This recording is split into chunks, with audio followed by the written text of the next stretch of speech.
Hi everyone, कैसे हैं आप सभी लोग। आखिरी 2 दिन बचे हैं आप लोगों के पास नीट की एग्जामिनेशन को लेकर। इस पॉइंट ऑफ टाइम पर जहां आप मैक्सिमम रिवीजन पर फोकस कर रहे हैं, कुछ इंपॉर्टेंट टिप्स एंड ट्रिक्स हैं ड्यूरिंग द एग्जामिनेशन जो आप लोगों को ध्यान रखनी है या ओएमआर शीट को फिल करते वक्त आपको पता होना चाहिए। ये गलतियां ऐसी हैं जिन्हें आप डेफिनेटली अफोर्ड नहीं कर सकते। तो सबसे पहला काम आपको क्या करना है, एग्जामिनेशन हॉल में जब आप बैठ जाएंगे, है ना, पहुंच जाएंगे, थोड़ा सा जल्दी पहुंचने का मैंने आपको पहले भी बताया था। पहला काम आपको करना है दोस्तों, 10 मिनट जल्दी 10 मिनट पहले अपनी सीट पर जाकर बैठ जाना है और अपनी सांसों को जितना हो सके धीरे धीरे लेना है, धीरे धीरे इनहेल करना है, धीरे धीरे एक्सहेल करना है। जितनी गहरी आप सांसें करेंगे उतना ही ज्यादा देर तक ऑक्सीजन आपके ब्रेन को मिलेगा और वो उतना ही शांत होगा, उतना ही इफेक्टिव वो काम करना शुरू करेगा। पहली टिप ये थी। अब जब आपके हाथ में बुकलेट भी आ गई है और ओएमआर शीट भी आ गई है, तो सबसे पहला काम आप लोगों का होना चाहिए टू चेक दिस, है ना। ये सबसे पहला काम आपका होना चाहिए एग्जामिनेशन हॉल में कि जो टेस्ट बुकलेट कोड है और जो ओएमआर शीट पर प्रिंटेड कोड है वो दोनों सेम है। यानी कि अगर यहां पर ए है तो आपके बुकलेट में भी ए होना चाहिए। अगर मिसमैच है, इमीडिएट हाथ खड़ा करो और इन्विजिलेटर को इन्फॉर्म करो ताकि आपका बुकलेट और ओएमआर शीट बदला जाए। ठीक है, तो यहां पर सबसे पहला काम before filling the roll number, before filling the test booklet number, आपको यह काम पहले करना है। क्योंकि अगर मिसमैच हुआ इन केस और आपने फिलिंग करने का वक्त गवा दिया तो कोई मतलब का नहीं रह जाएगा। तो पहला काम ये करें। दूसरा काम, अब आपको फिलिंग करनी है बच्चों। तो जब आप यहां पर फिलिंग करने आते हैं, ठीक है, तो आपका रोल नंबर फिल करना है और आपको टेस्ट बुकलेट नंबर फिल करना है। यहां पर आपको बताया गया है, देखो सबसे पहला काम क्या है, एक एक डिजिट को मैच करते हुए लिखो। एक एक डिजिट को बिल्कुल बाकायदा मैच करते हुए लिखो। 3 के नीचे ही 3 होना चाहिए, 2 के नीचे 2 होना चाहिए।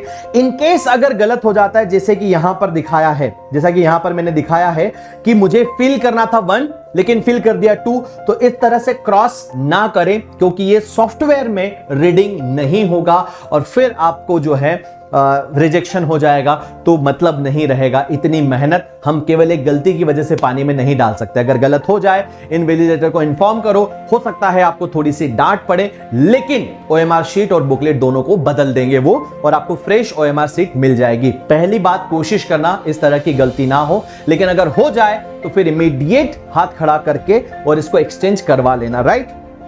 फिर 2-3 इंपॉर्टेंट बातें यहां पर है दोस्तों। 3 तरह के सब्जेक्ट आपको हैंडल करने एग्जामिनेशन हॉल में, एक फिजिक्स, केमिस्ट्री और बायोलॉजी। कोई बच्चा फिजिक्स से शुरू करता है, कोई केमिस्ट्री से शुरू करता है, कोई शुरू करता है बायोलॉजी के साथ। मोस्ट ऑफ देम, लाइक बहुत सारे बच्चों में से most of the students start with the biology first. अब गलती कहां हो जाती है, सिंस वो बायो से शुरू करते हैं तो अब ओएमआर शीट को फिल कैसे करना है। तो पहली चीजें, पूरा पेपर करने के बाद में एकदम लास्ट में फिल करें, ऐसा भी नहीं, और ना ही हर क्वेश्चन के साथ। यानी कि क्वेश्चन नंबर 1 किया, फिर आंसर 3rd आया तो क्वेश्चन नंबर 1 का आंसर 3rd फिल करने पहुंचे, है ना।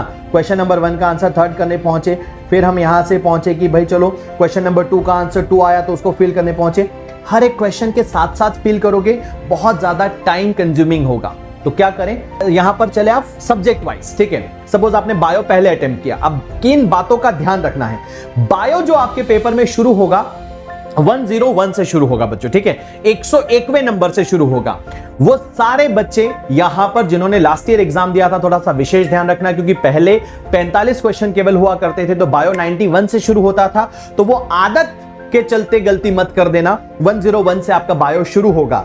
तो सपोज आप ने यहां पर बायो को पहले पढ़ा, पेपर में आप आंसर स्टिक करते गए। अब बायो जब आपका कंप्लीट हो गया आधे घंटे 35 मिनट या 40 मिनट में, तो पहले बायो की ओएमआर शीट जो है वो कंप्लीट कर दो।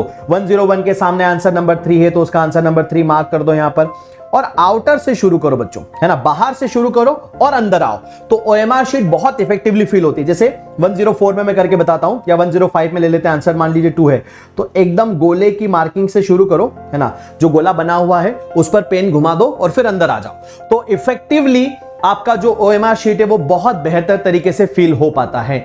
यहां गलती मत करना, क्योंकि अगर इसमें गलत हुआ, सुनना ध्यान से, अगर गलत हुआ और आपने यहां पर अब क्रॉस किया और एकदम लास्ट में आप अगर बोलोगे कि ओएमआर शीट बदलना है तो बड़ा मुश्किल हो जाएगा काम, ठीक है।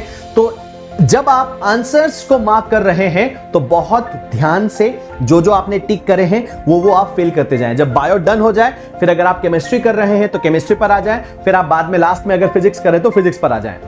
एक चीज हमेशा ध्यान रखना, जब आप बात कर रहे हैं बच्चों, दो सेक्शन है आपके पास, section A and section B. Section A के सारे क्वेश्चंस कंपलसरी है, अगर आपने छोड़ दिया तो बिल्कुल नंबर नहीं मिलेंगे, और अगर आपने कर दिया तो 4 नंबर मिलेंगे, गलत करने पर -1, वो आपको पता ही है। लेकिन सेक्शन बी जो है बच्चों, ये यहां पर आपको क्लियरली मेंशन है कि फिजिक्स का सेक्शन बी जो है वो 36 से 50 का होगा, फिर केमिस्ट्री का यहां पर होगा बच्चों 86 to 100, केमिस्ट्री में 86 to 100 सेक्शन बी है ना, ये बात ध्यान रखना विशेष, ठीक है। तो अब क्या बात हो रही है, जो फिजिक्स में मान लीजिए अगर आपके पास 15 क्वेश्चन है सेक्शन बी में, तो 15 क्वेश्चंस में से कोई भी 5 सवाल आप छोड़ सकते हो, अपने बेस्ट 10 क्वेश्चंस को सिलेक्ट करना और कर लेना, ठीक है, राइट। बॉटनी और ज़ूलॉजी में पहले आपका बॉटनी है, लास्ट में आपका ज़ूलॉजी है, ठीक है, यहां पर क्लियरली मेंशन है, देखो botany and zoology and respectively, फिर यहां पर नंबरिंग मेंशन है। तो ये वाला सेक्शन आपका बॉटनी का है, ये वाला सेक्शन आपका ज़ूलॉजी का है। अकॉर्डिंगली फिल करते हुए चलना, ठीक है, कि बॉटनी कहां है, ज़ूलॉजी कहां है, क्योंकि बायो के पेपर में बॉटनी और ज़ूलॉजी की OMR शीट में भी जो है और एक्सचेंज नहीं हो जाना चाहिए कि पहले आपने ज़ूलॉजी के आंसर्स फिल करें लेकिन वो फिल बॉटनी में कर दिए, बाद में आपने बॉटनी के आंसर फिल किए और फिल ज़ूलॉजी में कर दिए, तो ये गलती भी ना हो, इस बात का विशेष ध्यान रखना। ये कुछ ऐसी मिस्टेक्स है जिन्हें बिल्कुल आप अफोर्ड नहीं कर सकते। कितना ही हम लोग समझा लें, लेकिन जब आप एग्जामिनेशन हॉल में होंगे, शायद एक मोमेंट ऐसा आ सकता है जिस समय आपको लगे कि यार मेरी हार्ट बीट तेज हो रही है। हो सकता है आपसे एक पर्टिकुलर सवाल बन नहीं रहा है और डेस्परेशन के चलते आप उसके साथ फाइट मारने लग गए। वैसे किसी भी सवाल के साथ फाइट नहीं मारना है, करो, बन रहा है तो ठीक, नहीं बन रहा है तो आगे बढ़ो। इस स्ट्रेटेजी के साथ आप बहुत अच्छे से बहुत सारे क्वेश्चन सॉल्व कर पाएंगे। अगर इन केस अगर एग्जामिनेशन हॉल में आपकी हार्ट बीट तेज हो जाती है या आपको कुछ भी समझ नहीं आ रहा है, तो हड़बड़ाहट में आगे बढ़ने की बजाय आप इस मेरी टिप को ध्यान रखना, आप क्या करें, गेट डाउन योर पेन, रख दो नीचे, ठीक है, 1 मिनट के लिए सब कुछ भूल भाल के आंखें बंद करो, फिर से सांसों को गहरा करो। बिकॉज जब आप डीप ब्रीदिंग करते हैं तो आपकी हार्ट बीट ऑटोमेटिकली कंट्रोल हो जाएगी, पूरी बॉडी नॉर्मल हो जाएगी, मैक्सिमम ऑक्सीजन आपके ब्रेन तक पहुंचेगा और बहुत इफेक्टिव वर्किंग वापस से आपको मिल सकती है। इन केस ड्यूरिंग एग्जामिनेशन अगर आपको हड़बड़ाहट हो तो फिर 1 मिनट के लिए सब कुछ छोड़ छाड़ के अपनी आंखें बंद करके डीप ब्रीथिंग करना, डेफिनेटली आपको बहुत फायदा होगा। And you will let me know after your particular examination. जब आपका एग्जाम खत्म हो जाएगा तो आप मुझे जरूर बताएंगे कि ये हमने ट्राई किया था। So these are the tips from my side दोस्तों, and wish you all the very best. बहुत अच्छे से करके आइएगा आप, एंड डेस्परेशन में मत रहना, बस ये मत करना कि यार किसी सवाल के साथ फाइट मारने लग गए, ठीक है।